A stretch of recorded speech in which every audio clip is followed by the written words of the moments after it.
दुनिया में भगवान से बड़ा कुछ नहीं होता। हमने भले ही भगवान को अपनी आंखों से नहीं देखा हो, लेकिन उनके प्रति हमारा प्रेम, आस्था और सम्मान इतना गहरा है कि उनकी कोई कीमत ही नहीं लगाई जा सकती। यही विश्वास इंसान को कठिन से कठिन परिस्थितियों में भी संभाले रखता है और उसे एक अदृश्य शक्ति से जोड़ता है। अब सवाल ये उठता है कि आखिर अचानक इस आस्था और विश्वास की बात क्यों हो रही है। दरअसल पंजाब से एक ऐसी बेहद हैरान कर देने वाली कहानी सामने आई है जो आस्था, विरोध और संकल्प की एक अनोखी मिसाल बन गई है। इस घटना में एक व्यक्ति ने गुरु ग्रंथ साहिब के अपमान के विरोध में एक टावर पर चढ़कर धरना शुरू कर दिया। जी हाँ, ये विरोध कोई 1-2 दिन का नहीं था, बल्कि लगभग 560 दिन तक लगातार चला। इतने लंबे समय तक ऊंचाई पर रहकर अपने विश्वास और मांग के लिए डटे रहना अपने आप में एक बड़ा सवाल खड़ा करता है कि आस्था किसी इंसान को किस हद तक मजबूती और जिद दे सकती है। ये कहानी सिर्फ विरोध की नहीं, बल्कि उस गहरे भावनात्मक जुड़ाव की भी है जो धार्मिक आस्था और मान्यताओं से लोगों के दिलों में बना हुआ है। पंजाब में गुरु ग्रंथ साहिब के अपमान की घटनाओं के खिलाफ सख्त कानून बनाने की मांग को लेकर करीब 560 दिनों तक 400 फुट ऊंचे बीएसएनएल टावर पर बैठे कार्यकर्ता गुरजीत सिंह खालसा को आखिरकार नीचे उतार लिया गया। गुरु ग्रंथ साहिब के अपमान के लिए कड़ी सजा की मांग कर रहे खालसा के अनूठे ढंग से किए जा रहे विरोध प्रदर्शन का समापन हो ही गया।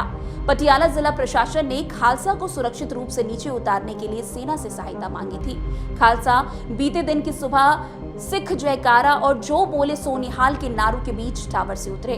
खालसा के नीचे उतरने के बाद उन्हें डॉक्टर की जांच के लिए अस्पताल पहुंचाया गया। वैसे आपको जानकारी देते हुए बता दें कि नीचे उतरने के बाद उन्होंने कहा कि मैं 18 महीने 12 दिन बाद सुरक्षित रूप से धरती पर लौट आया हूं। ये शब्द पटियाला जिले के सामना के खेरी नगिया गांव के गुरजीत सिंह की है।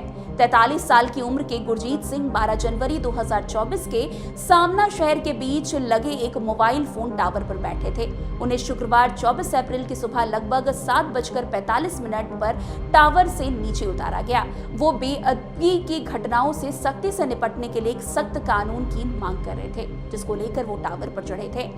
जगत जोत श्री गुरु ग्रंथ साहिब सत्कार अधिनियम 2026 को पंजाब विधानसभा में 13 अप्रैल 2026 को पारित किया गया और 17 अप्रैल को राज्यपाल के हस्ताक्षर के बाद ये कानून बन गया।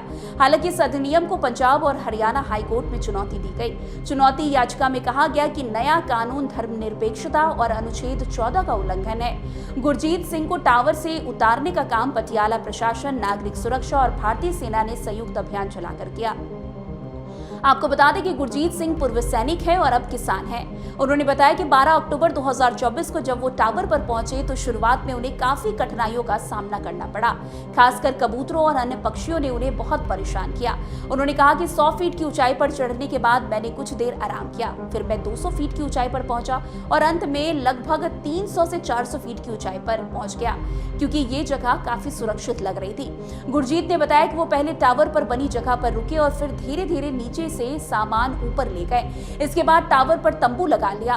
उन्होंने कहा कि एक पूर्व सैनिक होने के नाते मैं पानी की छोटी बोतल, नाश्ता और अन्य छोटी मोटी चीजें लेकर गया था, लेकिन वे जल्द ही सारी चीजें खत्म हो गई और 5 दिन बाद प्रशासन ने फिर से कुछ सामान भेजा। वो मेरे लिए पर्याप्त था। गुरजीत सिंह करीब 18 महीने से इस टावर पर बैठे थे। उन्होंने बताया कि वो रात भर जागते रहते और सुबह सूर्योदय होने के बाद सोते रहते थे। इसका कारण बताते हुए गुरजीत ने कहा कि मुझे रात में सुरक्षा का खतरा महसूस होता था और इसी वजह से एहतियात के तौर पर मैं रात में जागता रहता था और दिन में सुबह 9 बजे तक सोता था। उन्होंने बताया कि प्रशासन ने उन्हें नीचे उतारने की बहुत कोशिश की, लेकिन ऊंचाई के कारण वे उन तक नहीं पहुंच सके और वो अपनी मांग पर अटक रहे। उन्होंने कहा कि मेरा एक परिचित मुझे रोजाना नाश्ता, दवाइयां और पानी पहुंचाया करता था, जिसने मुझे समय धीरे धीरे गुजारने में मदद की। गुरजीत ने कहा कि सबसे मुश्किल समय तेज हवाओं और अंधेरे के दौरान हुआ करता था, क्योंकि उस समय टावर हिलता था, जिससे काफी परेशानी होती थी। इसके अलावा सर्दियों में कोहरे के कारण दृश्यता बहुत कम होती थी और ठंड भी काफी दिक्कत पैदा करती थी। उन्होंने बताया कि बरसात में मौसम के कपड़े गीले हो जाते थे और हवा से सूखते थे। उनका कहना था कि वे दिन में केवल एक बार रोटी खाते थे और ज्यादातर तरल पदार्थ पर ही जीवित रहते थे और उन्हें दैनिक गतिविधियों के लिए बहुत कठिनाइयों का सामना करना पड़ रहा था। गुरजीत ने बताया कि उनके पैर सूज गए और पैच गुरजीत ने बताया कि उनके पैर सूज गए और उन्हें कई बीमारियां भी हो गई। फिर भी वो इस बात से खुश हैं कि बेअदबी के खिलाफ कानून बन गई और गुरजीत सिंह के परिवार में उनकी पत्नी, एक बेटा है।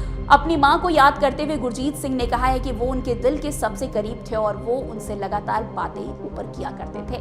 वैसे आपको बता दें कि 13 अप्रैल को विधानसभा में विधेयक पारित होने के बाद पंजाब विधानसभा के अध्यक्ष कुलतार सिंह संधवान 14 अप्रैल को प्रदर्शन स्थल पर पहुंचे और वहां मौजूद आयोजकों को जगत जोत श्री गुरु ग्रंथ साहिब सत्कार संशोधन विधेयक 2026 की एक प्रति सौंपी, जिसके बाद ही टावर पर चढ़े व्यक्ति वो नीचे उतर पाए। खैर, इस पूरे घटनाक्रम पर आपकी क्या कुछ राय है, क्या कुछ कहना चाहते हैं, हमें कमेंट सेक्शन बॉक्स पर जरूर बताइएगा।